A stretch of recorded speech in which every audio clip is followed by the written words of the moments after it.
Olá, bom dia pessoal, estamos aqui mais uma vez em mais um episódio do Café Impresso e desta vez a gente tem a grata satisfação de estar recebendo o professor Edwin, que é professor da UFPE, do Departamento de Antropologia, no qual a gente desenvolveu um trabalho que foi o livro Uma Jornada de Etnicidade, Contribuições Teóricas e Etnográficas.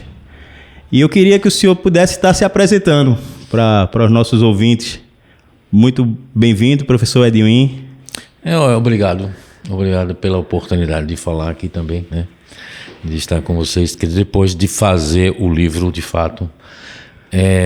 Bom, em primeiro lugar, é o Departamento de Antropologia e Museologia, né? Porque temos um curso de Museologia e Antropologia, na verdade, faz parte de Ciências Sociais, né? E tem, assim, quer dizer, uma relação forte, digamos assim, de antropologia com museologia também. Tanto é que aqui também tem coisa sobre isso, né? Na verdade, enfim, nós, aliás, viemos da Bahia para cá, para morar por aqui. Estávamos em Salvador, na UFPA. E aí foi, na verdade, que eu comecei a trabalhar e entrar assim na universidade como pesquisador, como professor, etc. e tal. Foi lá, né, em Salvador, na UFPA. Isso porque na época de 81 as condições, inclusive de universidades, eram muito diferentes. Sim. E era bem mais fácil também de entrar numa universidade do que hoje em dia, que a concorrência hoje é imenso, é muito grande. Sim. Pela própria expansão. Sim. Da universidade. Então, na verdade, tem uma longa história nesse sentido, desde 82. Então, enfim, quer dizer, vindo para cá depois, né, depois de ter feito, estava fazendo, na verdade, doutorado no Museu Nacional em Antropologia, e aí consegui entrar ali na UFPA, no Departamento de Etnologia e Antropologia de lá. O senhor chegou na Universidade Federal em que ano? Bom, nesse eu estava dizendo, que em 82. Ah, 82 na Federal, 82, de Pernambuco. Depois de fazer concurso. Sim. Não, assim, 82 na UFPA e 2009, salvo engano, 2009 ou 2010, nem sei direito mais. Sim, mas em meados de 2010, mais ou menos, tipo, né? assim, 2009, digamos assim, chegando aqui, transferindo de lá para cá. Para quem não lhe conhece, o senhor é holandês, não é? E como é que a cultura holandesa também contribuiu para o seu arcabouço de conhecimentos? Sim, enfim, tem que lembrar que primeiro todo mundo é nativo em algum lugar, né? Sim. Então, se eu digo você é nativo de Camaçari e Camaragibe ou qualquer lugar, você é nativo. Também, o antropólogo também é nativo em algum lugar. Ele vem de algum lugar, né? Agora, a antropologia é uma busca, digamos assim, de entender e compreender as culturas, no sentido antropológico, de toda a humanidade. O que pode ser feito, então, em qualquer lugar. Sim. Né? Nesse sentido é outro, né? Aí a ideia é que a antropologia, como um conhecimento específico, seja, digamos assim, sobre as condições de ser humano em todos os lugares, digamos assim. Ser humano como um ser social. Sim. E nesse livro, né, a gente tem um objeto bem pertinente que é o povo indígena. Sim. E aí eu queria que o senhor pudesse estar falando um pouquinho sobre essa ideia do livro e ter escolhido povos indígenas e como foi todo esse desenvolvimento. Bom, em termos pessoais, eu sempre me interessei pelos povos indígenas, então quando eu cheguei aqui comecei a fazer pesquisa nos anos 70 ainda, certo. O que acabou sendo, digamos assim, a razão também de ficar na Bahia, entrando aí na UFPA, né? Então, desde aquele tempo, temos pesquisas, não sou eu somente, mas pesquisas sobre povos indígenas. Sim. Tem uma história, digamos assim, de como é a etnologia, o estudo dos povos indígenas no Nordeste, como é que se realmente formou dentro de uma renovação universitária, digamos assim. E outra coisa é a história particular do livro, né? Sim, sim. Que na verdade de certa forma, Ele é um produto final de tudo isso também. Isso. Entendeu?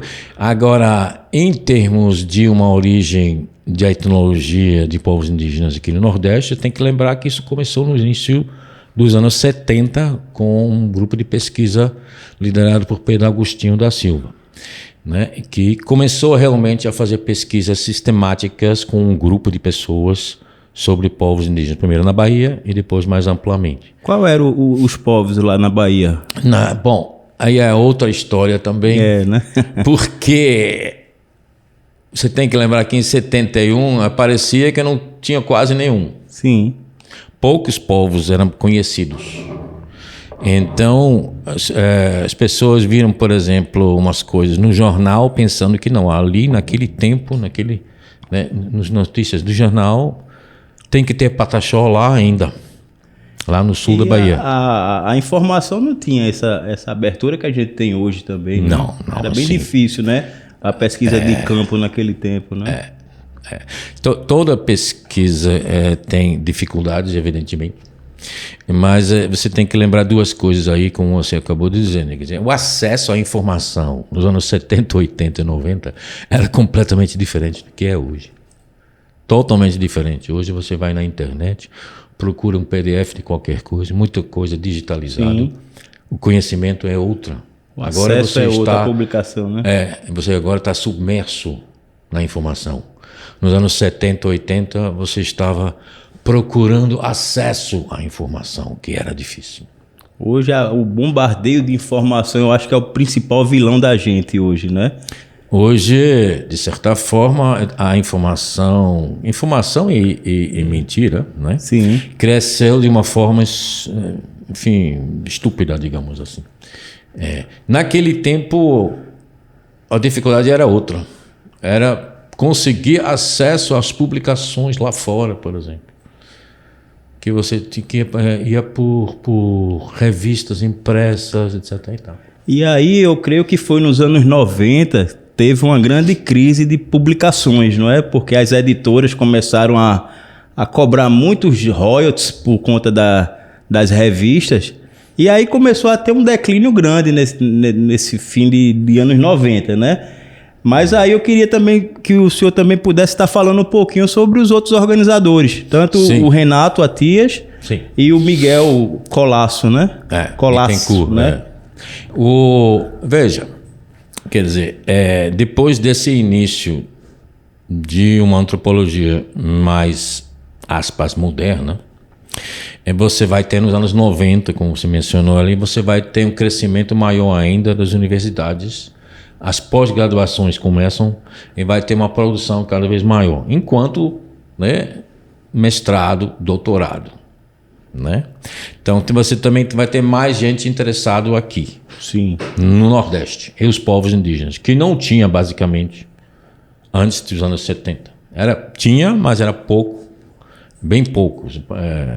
Essa quantidade de pessoas que se interessavam pelos povos indígenas era quase, enfim, você podia contar assim no dedo da mão.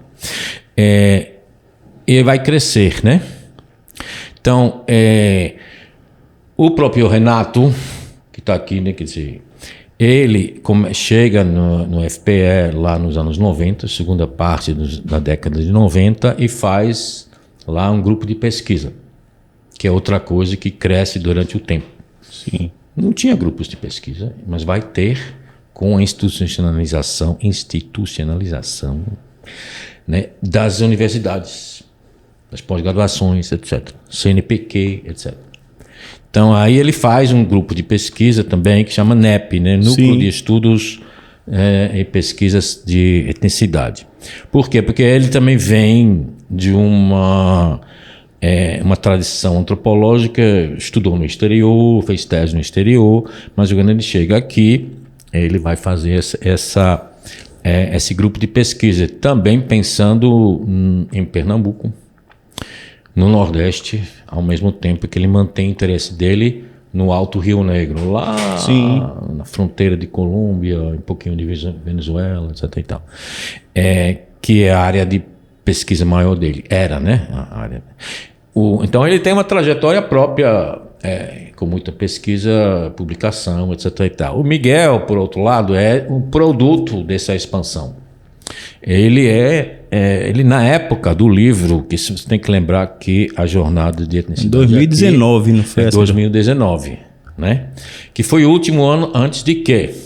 Pela Covid, né? Da pandemia, não é isso? E a pandemia... Atrasou muita coisa. Atrapalhou a vida de todos. Sim. Inclusive, infelizmente, também teve outros, né, efeitos muito sérios. E o resultado disso é assim, quer dizer, ficou tudo digital também, online, Sim. etc. e tal. Enfim, então foi a última, na verdade, que ainda aconteceu presencial naquele tempo. Hoje a gente vai fazer outro. No fim do ano vai ter um outro evento do NEP, que vai ser o 9º, né? Hoje foi o 8º. Mas você vê que tem um intervalo enorme. A ideia original era tipo de 2 em 2 anos. Então, o Renato... atraso atrapalhou, né? O Miguel, na verdade, era doutorando na época e terminou a tese dele depois, entendeu? Tanto é que o artigo que ele tem aqui tem a ver com a tese dele, né? E qual a importância desses eventos, da jornada, por exemplo, sobre a questão de consolidar as pesquisas sobre etnicidade? Pois é. Quer dizer, qual é a ideia geral? Não é difícil, evidentemente. A ideia geral é que você faz uma jornada, que é uma conferência, você junta as pessoas têm possibilidade de expor seus trabalhos.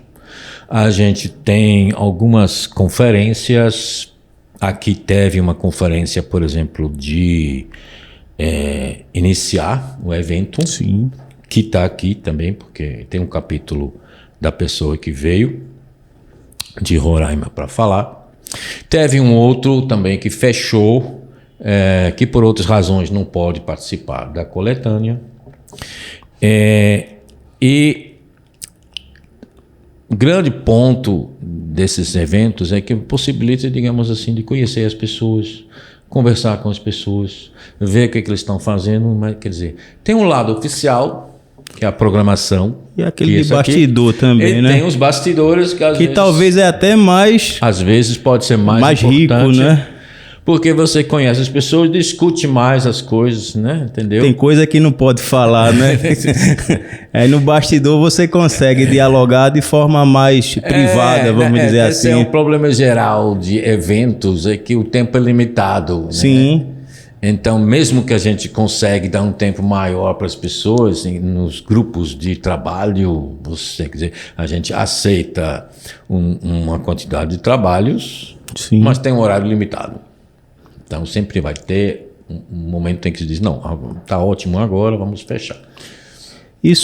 Essa obra ela está reunindo capítulos falando sobre quilombos, falando sobre povos indígenas no Nordeste, trazendo também sobre temas como saúde, meio ambiente, museu e educação. Como essa diversidade toda contribui e se conecta à noção de etnicidade? Veja, a ideia é, de certa forma, não se limitar tanto à noção de etnicidade. Daí, você tem que lembrar o seguinte: etnicidade é identificação coletiva. Só lhe atrapalhando um pouquinho, seria importante o senhor falar um pouco sobre esse conceito de etnicidade para quem não conhece. Bom, é um conceito, como todo conceito, tem uma espécie de definição, e sobre isso sempre tem discussão também. Sim, sim. Então, é um ponto interessante, mas na verdade todo conceito sempre vai estar sob exame para saber se está ajudando a entender a realidade ou não, e se é o suficiente, digamos assim. Você precisa de outros conceitos, etc. Né? Sim. Então a etnicidade, de certa forma, é um conceito que tem certas dificuldades em definir, mas que tem a ver com o seguinte, basicamente: a identificação coletiva de um certo tipo, né? Sim. Então, por exemplo, e de um certo nível, digamos assim, de coletividade, né? O Brasil é fácil também, né? Que o Brasil é uma identificação coletiva étnica. Sim. Quando você vai baixar assim para outros níveis, você tem identificações que têm a ver, que se parecem, mas que normalmente não são consideradas, etc. e tal. Então, você tem de fato um problema. Onde é que você vai colocar esse nível de inclusão? Quem está incluído e quem não está? Quer dizer, o Brasil mas pernambucano Sim. é uma identificação coletiva também. Entendeu? Então, quer dizer, você tem um problema assim. Quer dizer, quando é uma identificação coletiva que podemos chamar de étnico, entendeu? Então, por outro lado, além disso, qualquer identificação, você tem uma coletividade. Uma coletividade não se restringe à sua identificação. Então, daí você vai para muitos lugares, né? Você vai em muitas direções, você pode pensar em outros conceitos em conjunto, etc. Quer dizer, pense no Brasil, enfim, é um mundo, digamos assim, de possibilidades de estudar, de pesquisar, de tentar entender, etc. e tal. Não é? Então, quer dizer, daí é que você vai ter esses temas também. Sim. Se você vai olhar assim, tem um capítulo aqui também que aproveita a história das jornadas um pouco, para mostrar um pouco o que foi que houve nesses tempos. Sim. Começou tanto, de certa forma, e aí foi para onde? Né? E você vai ver que tem uma ampliação de temas também. São lógicos também, que tem a ver, mas não se restringe, digamos assim, à etnicidade. Né? A questão de saúde que você chamou a atenção, que você vai ter aqui artigos por exemplo, de Renato e de Elias, que tem a ver com as questões de saúde nos povos indígenas. E com isso se articula com o sistema de saúde oficial, digamos, que é muito problemático. E a questão de saúde, ela tem uma característica bem peculiar no povo indígena, né? Porque ele tem uma cultura de usar muitas ervas, vamos dizer assim. Ele Sim. tem um conhecimento que é passado de geração em geração, né? Sim. E aí associar isso com a política pública é um pouco complexo, né? Você tem certas práticas de cura que vem de muito tempo, que são práticas que têm a ver com, como você disse, com botânica, com ervas, né? E tem a ver também com outras práticas. Prática até religiosa dele, religiosas, né? Também, que a gente chama às vezes de religiosas, etc. e tal, que são questões que nós chamamos muitas vezes de xamanismo, entendeu? Ou seja, você tem uma relação com entidades sobrenaturais que é fundamental na visão dos próprios participantes, quer dizer, dos próprios indígenas, dos povos indígenas. Então, como é que você vai articular isso com um sistema de saúde que é biomédica, que a gente chama, né? Biomédica, que é basicamente restrita a quê? Ao nível orgânico, fisiológico, biológico. Enquanto na concepção, aliás, também em outras sociedades, na sociedade brasileira também não é tão diferente, né? É um ser humano em outros sentidos também, mais amplo, digamos assim, do bem-estar da pessoa, que tem também a ver com a questão de sua relação com, vamos dizer, sobrenatural, digamos assim. O interessante da antropologia é que ela não vê só esse aspecto cultural, né, social. Ela também se detém a parte fisiológica do homem, né, a parte também se preocupa muito com a questão de saúde, né, da mente. É uma disciplina que engloba várias vertentes, né?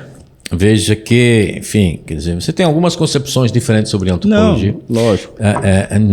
Estou falando aqui de antropologia social, antropologia cultural. Ele está sendo bem genérico, não é? Mas que, enfim, tem a ver com o ser humano como um ser social, que é o nosso básico. Sim. Sem ser um ser social, não tem ser humano, não é? É simples nesse sentido. Mas tem o lado de fisiológico, etc. Então, tem uma antropologia física também que se ocupa com isso. Aqui nós não temos isso basicamente. Mas é óbvio que, por outro lado, que sem corpo, sem fisiologia, sem biologia, também não tem ser humano, né? Então tem sempre alguma relação digamos assim, entre o mental e o corporal, que na Sim. verdade não são separados assim, mas a gente fala assim para facilitar o entendimento, né? Enquanto aos outros temas que você chamou a atenção aí também, quer dizer, veja, além de saúde, você tem outras questões que são muito atuais, tipo museologia. A museologia, a gente tem aqui um artigo de um italiano que passou tempos aqui no Brasil também. Ele está estudando a coleção de artefatos indígenas na Itália. Sim. Que tem muitas coleções lá fora. E aí tem alguns problemas com isso, né? Então ele está estudando isso, o que tem lá. Entendeu? O que faz sentido também, porque afinal de contas são artefatos, são coisas que é a cultura material, que às vezes chamam, né? De povos indígenas. Portanto, faz parte, de certa forma, de uma etnicidade no sentido amplo da palavra. Sim, sim. Entendeu? Existe alguma característica em comum em todos os povos indígenas que se observa através da antropologia? Essa também é uma pergunta complicada. Né? Veja, tem várias coisas. Só uma coisinha para lembrar. Quer dizer, a gente fala, por exemplo, muito a palavra índio, né? Sim. Mas lembre o seguinte, em 1500, quem era índio? Todos. Ninguém. Yeah. Porque eram naturais da terra, eram os povos que moravam ali. Só vai ser chamado de índio depois. Quando chega a colonização. Quando chega a conquista, que para conquistar a terra deles, é que vai chamar de índio. Sim, sim. Então, o que eles têm em comum? Só o fato do outro que chegou diz que vocês estão todos índios. Entendeu? Então, esse é nesse sentido, veja que é um problema, porque a gente subestima muito a diversidade dos povos. É porque a gente rotula muito também, Exato. né? Sim, mas a gente é necessidade também, porque sem rotular a gente não tem o que falar. Mas a gente tem que lembrar, digamos assim, qual é a implicação do rótulo, né? Então, quer dizer, quando todos chamam de povos indígenas, a lei chama de índio, etc. e tal, botou todo mundo lá dentro, da mesma categoria. Sim. Agora, originalmente, o que eles tinham em comum? Nada. Povos diferentes, línguas completamente diferentes, Culturas também. culturas muito diferentes, entendeu? Então, aí, enfim, você tem que ir para um nível de abstração muito alto, digamos assim, para dizer o que eles têm em comum. Sim. Aí pode, enfim, dizer algumas coisas para sociedades, né, enfim, de certo tipo de atitude sobre o corpo, sobre o que é o ser humano, o que é o ambiente em que vive, enfim, mas não é fácil. Eu creio que uma grande mensagem que a sociedade indígena traz para a gente é o conceito de humildade também, né? Que eles são pessoas bem humildes, né?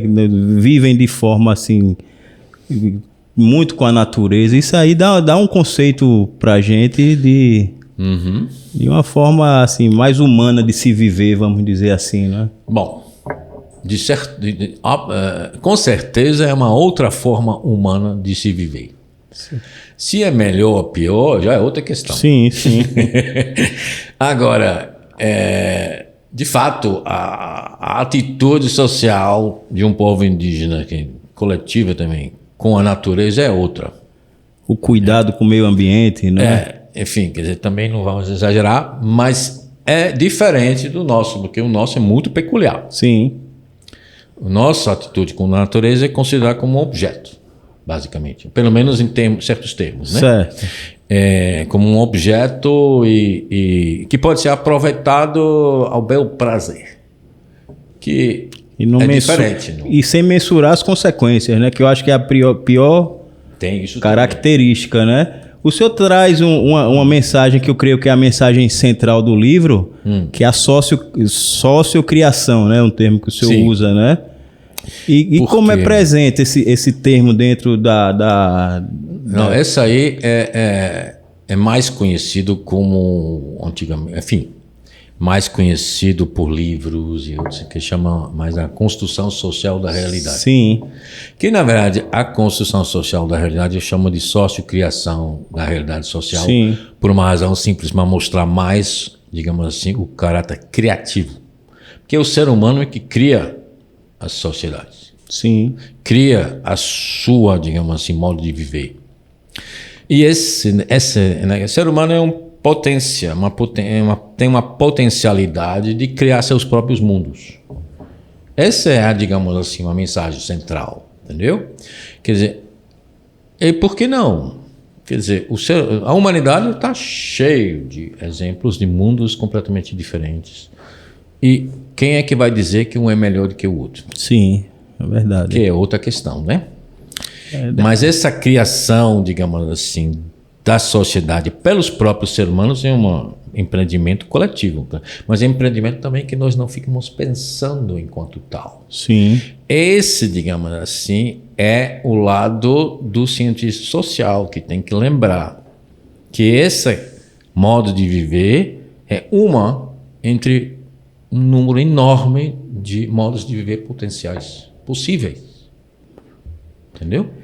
E temáticas como identidade, etnicidade, interculturalidade e pluralidade cultural. Quase que não sai esses termos, né? Como esses sinônimos eles estão implicitados nessa cultura? A ideia de todo esse tipo de conceito é que diz alguma coisa um pouquinho diferente um do outro, né? Sim. Que existe uma certa diferença em usar um conceito ou outro. Agora, isso tem a ver com aquilo que eu chamei, digamos assim, modos de vida potenciais que o ser humano tem, né? Que é relacionado a quê? A identidades coletivas. Sim. Que são identificações coletivas que criam as coletividades que têm seu modo de vida, nesse caso. Étnico, quando se trata de povos. Não é isso? Então, quer dizer, a ideia é mostrar claramente que isso é uma possibilidade entre milhares de outros. Entendeu? Então, quer dizer, interculturalidade é um pouco assim a relação entre esses modos de vida, digamos, entre as culturas diferentes, culturas amplo da palavra, e não no sentido da Secretaria de Cultura de Pernambuco. Sim. Não é? Então, esse é o ponto principal, digamos assim. E como é que se relacionam entre si? Que é uma relação social, né? Sim. Não é uma relação assim, de repente, que sai do nada. Existe uma coisa sobre isso. Que é uma relação entre coletividades. Quando é interculturalidade, se pensa na relação entre culturas diferentes. Como é que se realiza isso? Não é? Sim. Qual é a prática disso? A ideia implícita em alguns desses conceitos hoje em dia, a interculturalidade seja um respeito para com outras culturas. E como um antropólogo, ele deixa de ser um ser neutro e ele passa a ser até um agente político dentro de uma sociedade que ele está estudando. No meu entendimento, que é uma questão complexa também. Sim. Primeiro porque o antropólogo está em algum lugar também, né? Socialmente falando. Ele está na universidade, ele é um cidadão, ele enfim, é uma pessoa como outra pessoa. Portanto, está na sociedade como todos. Sim. Agora, aí, o meu entender, pelo menos, e não estou sozinho nisso, claro, quando eu falo em nosso entender, porque tem mais, né, pessoas. Enfim, veja, uma coisa é você estudar, compreender os modos de vida. Vou chamar muito limitadamente como, né, culturas, modos de vida. E estudar isso como uma cocriação humana, social. Outra coisa é, digamos assim, algum tipo de militância. Por quê? Porque se você estuda, digamos assim, de uma forma que você busca ser mais objetivo, você vai entender melhor como é que se realmente processa essas questões, como processos socioculturais. Enquanto como militante você quer intervir Isso é tradicional também. Antropólogos em etnologia, em antropologia dos povos indígenas, têm uma longa tradição Sim. de uma certa militância a favor dos povos indígenas, que mudou durante os tempos, etc. e tal, né? Agora, nós preferimos assim, para você ter um conhecimento mais antropológico, uma coisa. Depois você vai ver como isso se aplica na prática. Entendeu? E não confundir esses momentos, como se fossem dois momentos diferentes. A gente observou muito isso, eu creio que há uns 8, 10 anos, naquela questão de Belo Monte. Sim. Não é? Sim. Volta e meia tem questões desse tipo, a gente pode fazer aqui mais uma hora de como esses impactos, eventos, né? Como né? esses impactos de grandes hidrelétricas, isso afeta até que ponto, de forma crucial, povos indígenas, né? Esse é um dos pontos que tem muitas falhas, na verdade. Se você vai olhar, muitos empreendimentos que se chamam de desenvolvimento têm uma história sofrível, para não usar a palavra pior, em relação com as populações afetadas. Aí é outro assunto, né? Sim, que vai longe. Delicado. Mas é delicado, básico, né? É delicado, mas tem que se tratar. Mas é um fato. Sim. Também. É um fato que as populações que são afetadas diretamente por esse tipo de empreendimento normalmente sofrem. E não se recuperam, né? Aquilo que, né, tem, hoje em dia é obrigado a ter estudos anteriores, digamos, um sistema de compensações, etc. e tal. Agora, normalmente não funciona a contento. Entendeu? De certa forma, aqui tem também, porque aqui tem, né? Tem um capítulo sobre os Waimeria do Kinja, né? O capítulo exatamente, do Kinja, né? Exato, sobre os Waimeria Atuari, que se chamam assim mesmo de Kinja, né? Que é um povo lá entre Manaus e Roraima, que sofreram ataques violentos, assassinatos, uma espécie de genocídio durante o seu tempo.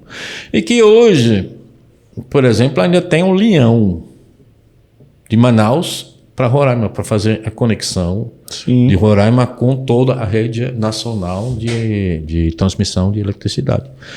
E que é o mesmo tipo de problema. Porque, às vezes, se você vai ler, só para dar um exemplo, né? Quer dizer, você vai ler a Constituição, diz que as terras indígenas tradicionalmente ocupadas são do uso exclusivo dos povos indígenas.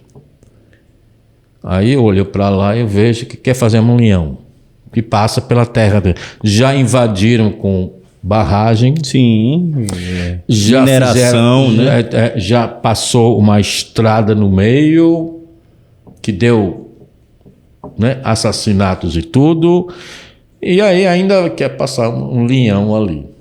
Entendeu? Quer dizer, é como se o tal do uso exclusivo continua... É só ficção. Questão burocrática mesmo. Como, né? Se fosse mas assim, não, uso exclusivo, mas pode passar uma estrada, pode inundar uma parte, pode passar um leão de eletricidade e... Cadê o uso exclusivo? Não, a gente faz uma compensação. Não se sabe em que aspectos são compensatórios, né? Enfim, para dizer o mínimo complicado. Na verdade, é uma... Seria um escambo moderno isso aí? De certa forma, né? Quer dizer, porque, enfim, quer dizer, isso é outra questão complexa, mas quer dizer, a compensação realmente... A gente só está trazendo temas bem complexos. É tudo complexo. Mas né? Tudo é complexo mesmo. O mundo é complexo. Sim.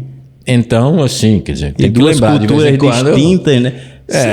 E as nossas realidades são comuns e distintas ao mesmo tempo, né? As nossas realidades são complexas. Então, tudo que eu falo aqui é uma tentativa de simplificar um pouco, né? De modo a tentar ser mais ou menos objetivo, mas é simplificação, né?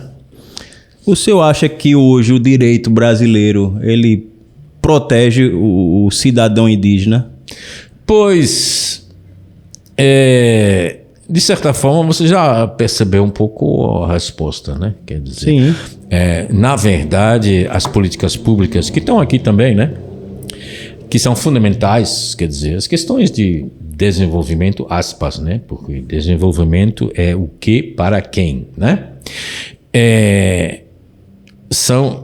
Afetam os povos indígenas sem que eles tenham muita voz sobre isso. Quer dizer, poderíamos dizer, qual é a possibilidade de dizer assim, não queremos estrada não, sai para lá, não quero compensação, não quero. No fundo não tem. E ele teria o direito de não querer, né? Teria direito, mas no fundo não tem, basicamente. Sim. Você vê os exemplos, é como se não tivesse. Então, quer dizer, tem proteção legal, tem, inclusive tratados internacionais, etc. e tal. Tanto é que no capítulo final tem um capítulo de Sandro sobre a questão Chucuru, que foi buscar justiça fora do Brasil por causa dos tratados que o Brasil tem. Foi lá como é que se chama mesmo? Corte Interamericano de Justiça. Enfim, que é uma corte que julga direitos sociais, direitos humanos internacionalmente. E foi condenado, digamos assim. O Chucuru ganharam a causa. Ou seja, foram maltratados pelo direito. Entendeu? Na prática, a questão é direito... outro complexo, né? Mas muito simplificadamente, digamos assim, quer dizer, o direito pode ser muito bom no papel, mas vamos ver a prática. E o que eu vejo é que muitas vezes os índios, para terem a questão jurídica deles assegurada, eles vão para várias instâncias internacionais para poder ter esse direito assegurado, né? Exatamente. Eu lembro que teve, eu não sei ao certo ano, mas teve a questão lá do Chicão na época lá que foi assassinado em Chucuru.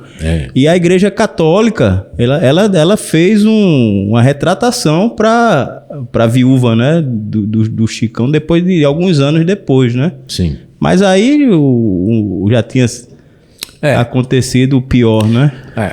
O que você nota, digamos assim, é que em termos gerais tem uma discriminação ou aberta ou velada contra povos indígenas. É simples, nesse sentido é simples. O que você vai ver também é um caso de assassinato de Chicão que procuraram, digamos assim, que é outro caso, né? Quer dizer, você devia entrevistar uma colega minha. Mas... O problema do direito tem um problema da justiça, o aparato policial, etc. e tal, que em termos gerais tem preconceitos contra povos indígenas. Eu passei, porque minha família tinha propriedade ali naquela área ali, indo para Paraíba, e a gente pegava a Vila de Simbres, e era um atalho muito bom. E uma das vezes que a gente foi... Os índios danaram um cadeado lá na porta da cidade e ninguém saía, ninguém entrava.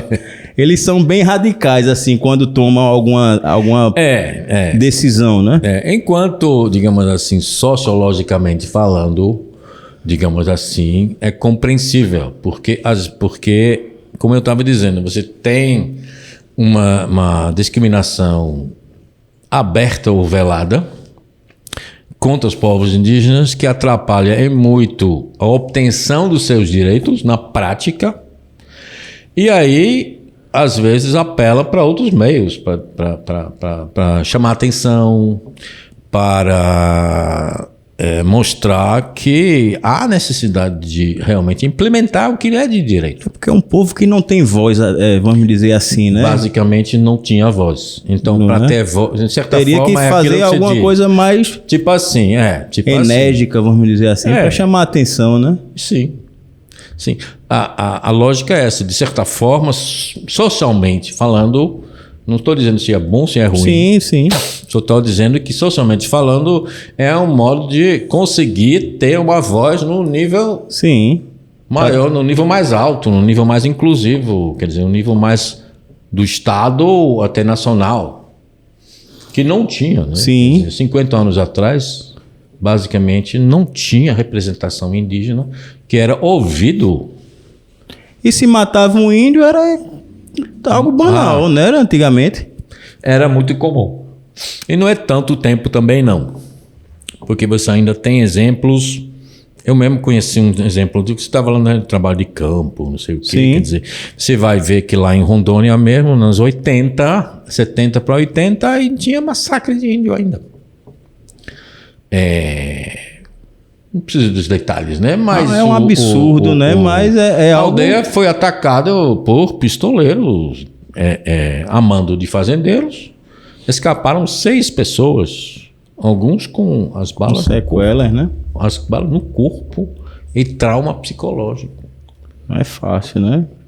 E nos anos 80, você você vai ter esse tipo de problema potencial em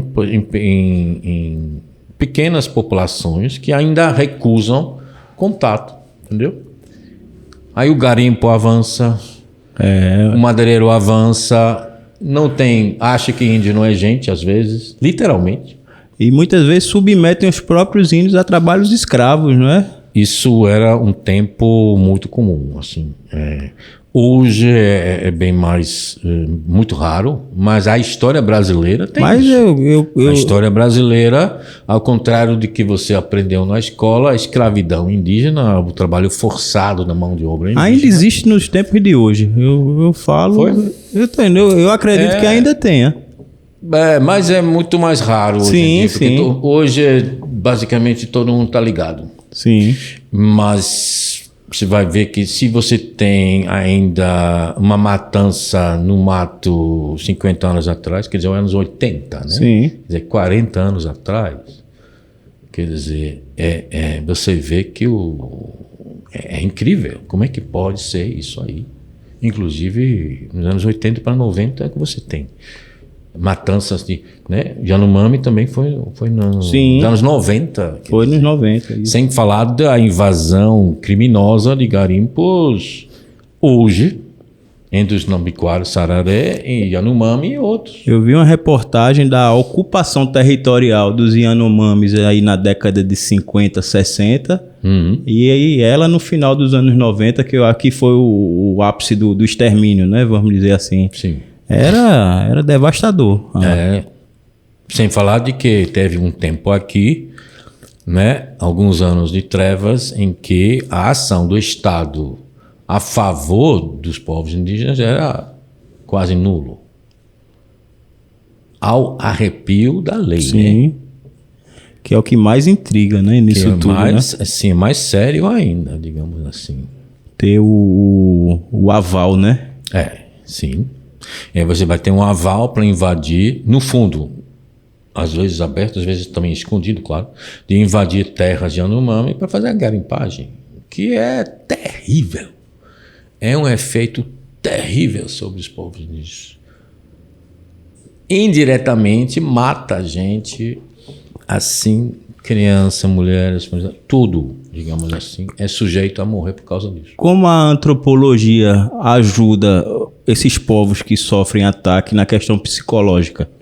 A questão psicológica é mais difícil, né? Quer dizer, porque também não tem que lembrar que a quantidade de antropólogos que trabalham, bem que resumido, pesquisam, né? Também para povos indígenas não é tão grande. A grande maioria dos antropólogos hoje em dia tem bem mais. E trabalham praticamente sozinho ou em alguns pequenos núcleos, né? Mas embora tenha algumas organizações, de fato, que têm uma prática de dar assistência de várias maneiras. Em cooperação com os índios, evidentemente. Porque não é, digamos assim, porque você corre o risco de que você tenha uma organização, você pensa, vai ajudar, que ótimo. E depois é uma organização paternalista, que quer ditar, digamos assim, o que os índios devem fazer, entendeu? Que não pode ser assim, né? Porque uma das coisas mais perigosas no mundo, de fato, às vezes é você querer impor a sua vontade, Sim. Porque você sabe que é bom para o outro. É um perigo isso. É um perigo. A gente citou os chucurus, né, há pouco, com o caso do Chicão, que eu acho que é o caso indígena mais emblemático que a gente teve no nosso estado. Mas também a gente tem outras grandes comunidades indígenas em Pernambuco, o Funiô, o Pancararu, Tem. Não é? Que já é perto do São Francisco ali, né? O Pancararu. E como esses povos indígenas têm conquistado seu espaço nos dias atuais? Pois, tem um fenômeno também que tem alguma coisa aqui no livro também, porque faz parte, digamos assim, da história, que é o fato de que você vai ter um aumento de povos indígenas em Pernambuco e no leste deste todo, inclusive também na Amazônia, mais recentemente, digamos assim, que é o ressurgimento, digamos, você pode... tem um problema, como é que você vai chamar isso? Mas às vezes eu prefiro ressurgimento. Ressurgimento de povos indígenas que estão lá, mas que não têm reconhecimento do Estado. Né? Estão invisíveis. De certa forma, estão invisíveis. Estão invisíveis por uma série de razões, enfim. Quer dizer, muito embora, ao mesmo tempo, não são invisíveis no nível local. Sim. Entendeu? No nível local. Mas a questão é no nível fora do local. E o reconhecimento pelo Estado.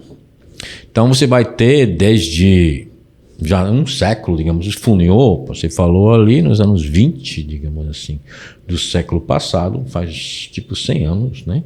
Que eles foram, digamos, entre o primeiro que a agência daquele tempo reconheceu como sendo indígena. E a partir daí você vai ter um crescimento gradual, até que realmente nos anos 70, 80, você vai ter um crescimento maior.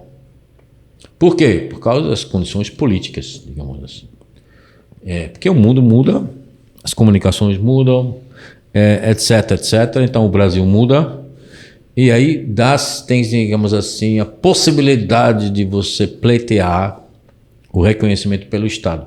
Então, antes tinha, digamos assim, os Pancararu, os Funiô indicaram também, não tem os Pancararu lá, não sei o quê. Quer dizer, teve pessoas aqui em Pernambuco que diziam, tem um povo lá também que precisa reconhecer, etc. e tal. Mas tinha muitos outros povos aí que ainda estavam, né, submersos, digamos, né? Então, quer dizer, vai ter um processo gradual de surgimento, de ressurgir para o quê? Para o nível do Estado. Tanto é que hoje não tem mais um povo só, você tem vários povos assim, recentes, aspas. Sim. Recentes, não é porque eles são recentes, mas porque é porque foram são reconhecidos em reconhecimento, né? Porque tem uma longa história, evidentemente. Sim. É comum a gente ver aí em vários eventos culturais, até de artesanato, a representação desses povos, né?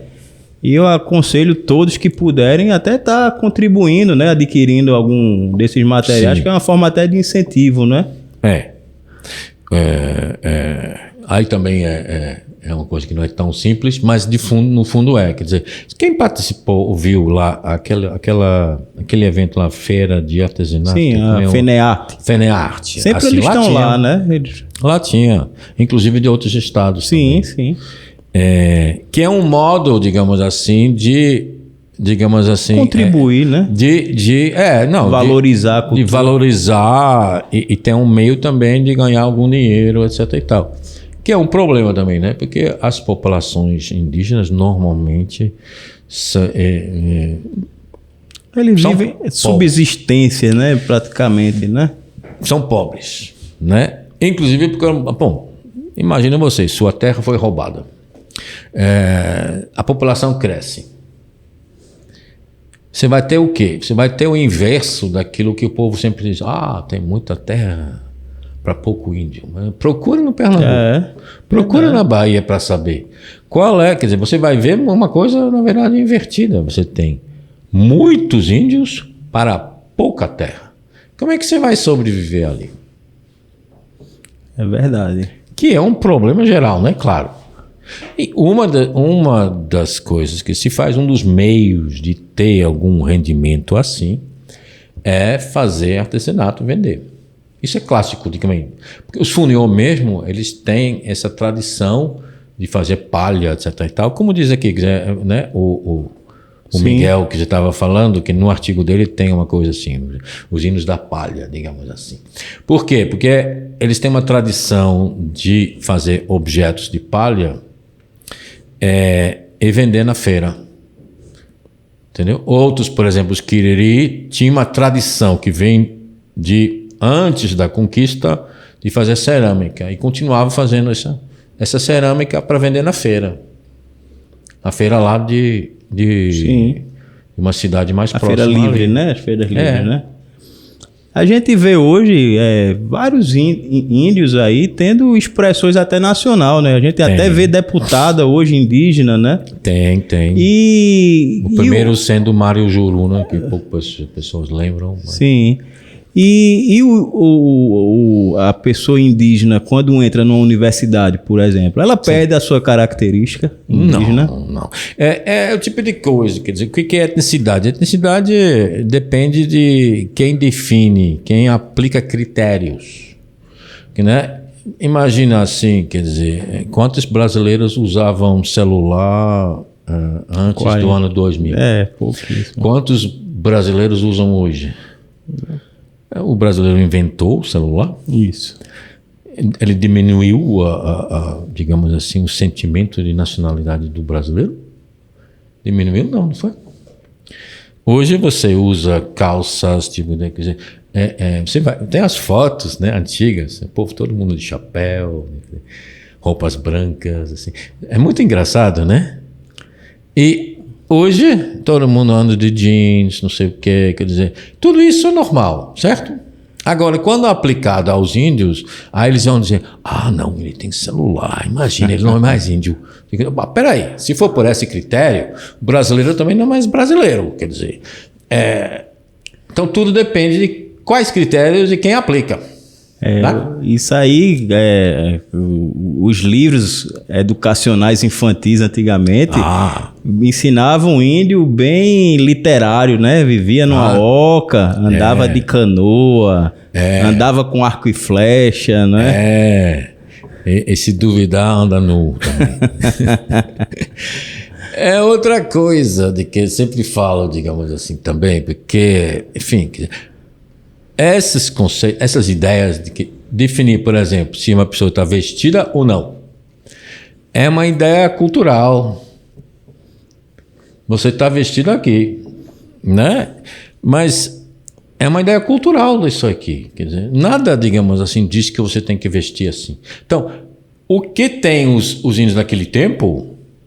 Os indígenas naquele tempo também tinham uma noção sobre o que é estar vestido. Sim. Como é que se apresenta como pessoa para outras pessoas, entendeu? Ele não está nu. Só que ele tem uma outra ideia do que está vestido. Sim. Mas você vai ler nos livros... ensinam outra coisa, né? Ensinam outra coisa. Por quê? Porque é um olhar do brasileiro comum, digamos assim. Americanizado, vamos dizer assim, mas né? Brasileiro mesmo. É uma noção que vem desde a conquista, de certa forma, entendeu? Então, que tem uma história também brasileira de preconceitos, de discriminação, etc. E tal. Então, isso aí, enfim, não precisa de americano para isso, que eles têm o seu lá. Sim. E o brasileiro é um povo preconceituoso na sua essência, né? Mas, nesse sentido, Agora, sociologicamente falando, lembra-se do seguinte: cada povo tem uma ideia de que eles são muito bons e que o resto não é tão bom. Sim. Então, não é por ser brasileiro ou por ser, digamos assim, americano, estadunidense. Porque todos os povos têm isso. Os portugueses vieram com mais belas intenções para cá colonizar o Brasil, né? Vieram ali para ganhar dinheiro. Mas... Aí... E conseguiu, também, em certa forma. Às custas de certas... Sim, certo. Né, de povos, às custas de mão de obra dos outros, basicamente. Que eu acho muito engraçado, já reparou, né? Que hoje em dia se fala muito sobre, por exemplo, índio é preguiçoso, né? Aí você vai ver, quer dizer, naquele tempo assim, na época da conquista assim, depois que chegou o governo central, eles não achavam isso, né? Porque botava todo mundo para trabalhar. Sim. A Amazônia A escravidão indígena foi proibida supostamente, mas na prática continua.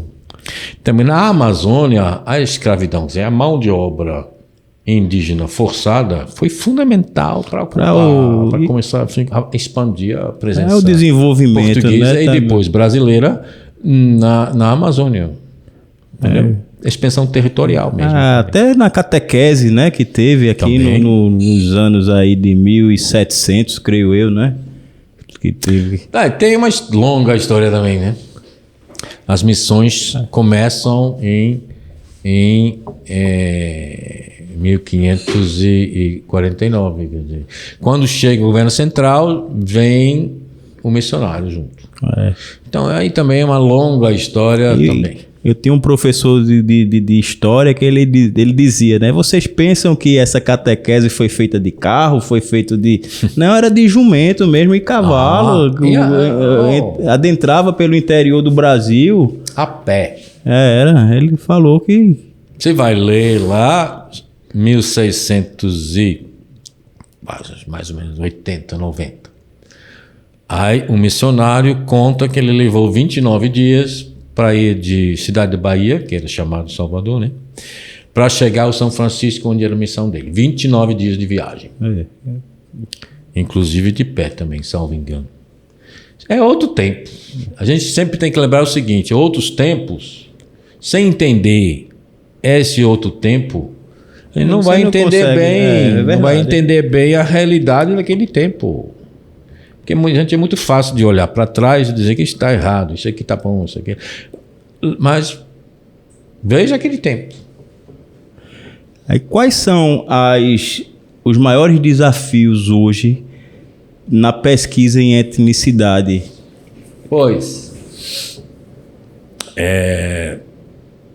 em termos digamos assim, de antropologia, de teoria, talvez seja um pouco aquilo que eu falei, quer dizer, quando é que uma identificação coletiva de fato é étnico, que não é tão fácil, digamos assim, não tão evidente, né?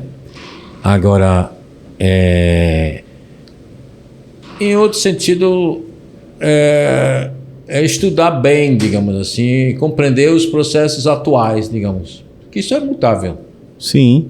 Você muda. Então você precisa, digamos assim, sempre, digamos assim, novas pesquisas e tal, para saber o que está mudando, para entender um pouco, tentar entender como é que se muda, por que muda, etc. e tal. Que não é tão fácil, evidentemente. Então esse é uma problemática, digamos, geral, digamos assim. Que isso, enfim, etnicidade tem que lembrar que é o mundo todo, né? Então, você pode ter fenômenos muito semelhantes, análogos, em outras partes do mundo, todo partes do mundo, né? Então, nesse sentido, é um pouco, digamos assim, a problemática que continua sempre. Aí é difícil resolver essa problemática, né? Mas a questão não é bem... Enfim, quer dizer, a questão é, digamos, aprofundar para entender melhor. Na medida que a gente aprofunda, pesquisa mais, com a maior objetividade possível, quer dizer, porque não é possível pesquisar e conseguir resultados totalmente objetivos. Isso não existe. Porém, sem fazer o esforço de ser objetivo e entender enquanto um processo social, também aí é um esforço perdido também.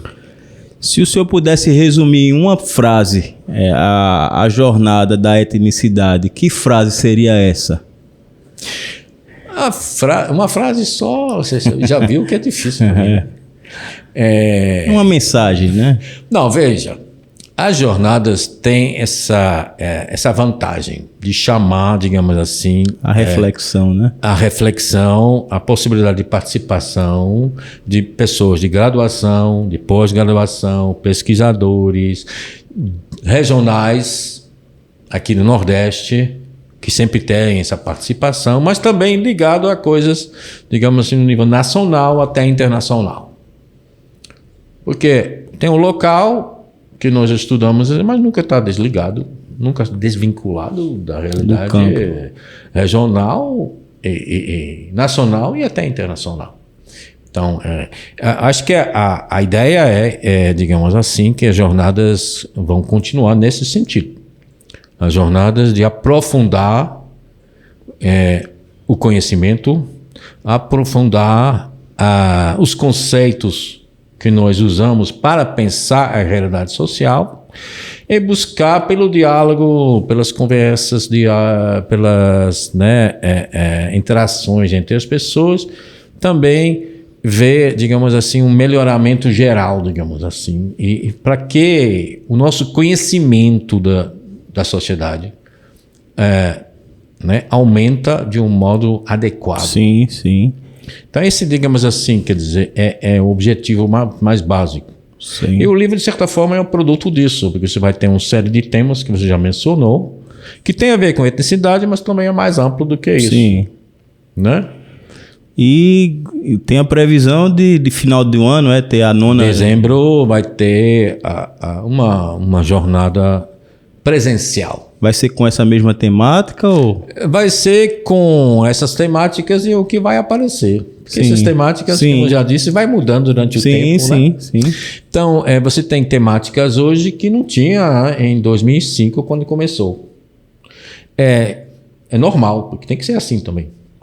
Ampliar os interesses, ampliar os campos de pesquisa. Porque vai se evoluindo as temáticas. Vai evoluindo, vai evoluindo. Então, vamos ver também, né? Quer dizer, porque tem um tempo já relativamente grande, maior do que o tempo pensado de 2 anos em 2 anos. 2 anos já era uma ideia de você ter um tempo para, digamos assim, amadurecer um pouco, refletir alguma coisa, que você pode apresentar um produto, um pensamento, uma pesquisa já mais elaborado, entendeu?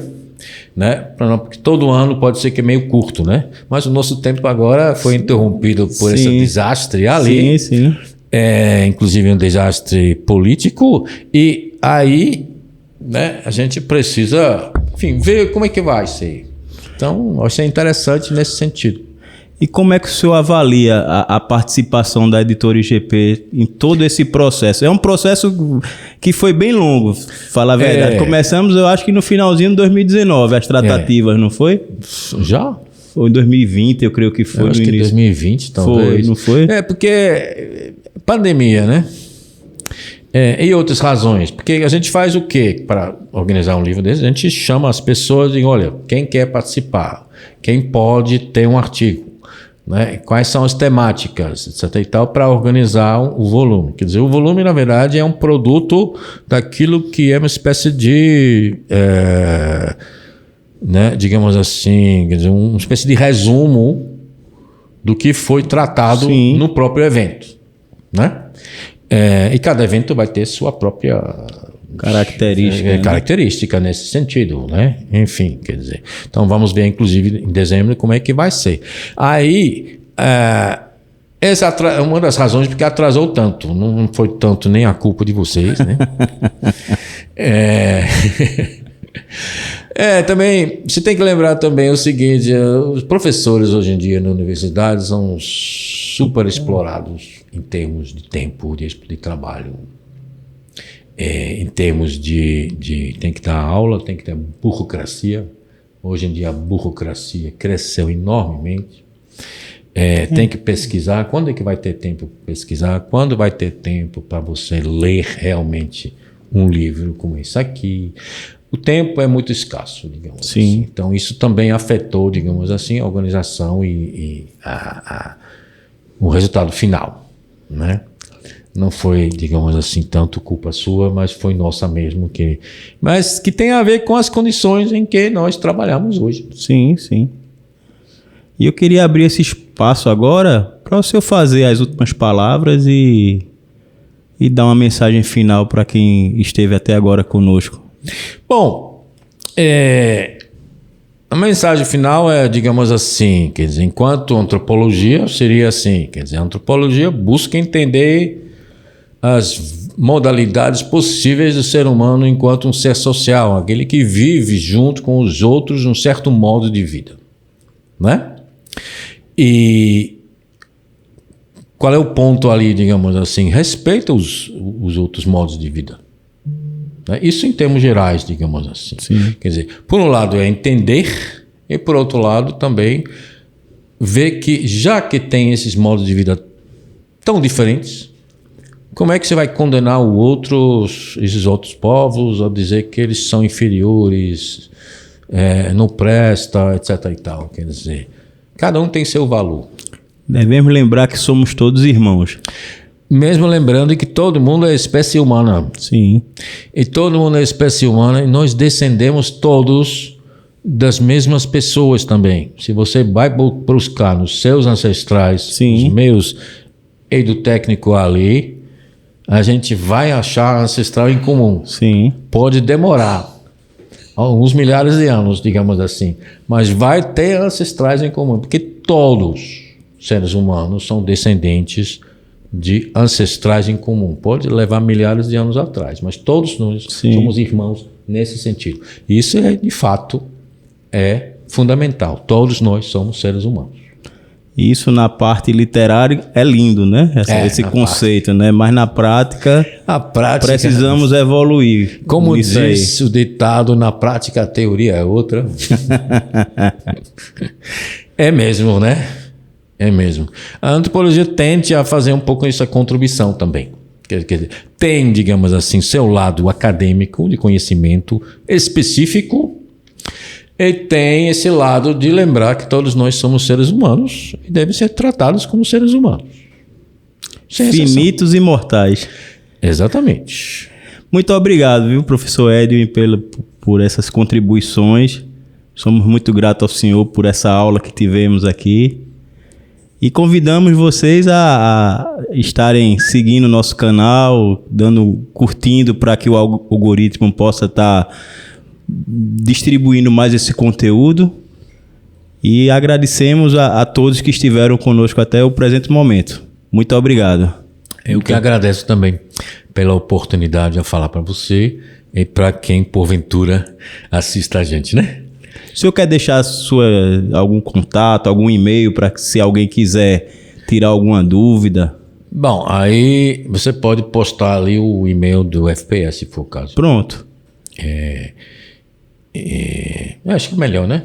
Pronto. A gente coloca na legenda e é isso aí. Obrigado, pessoal.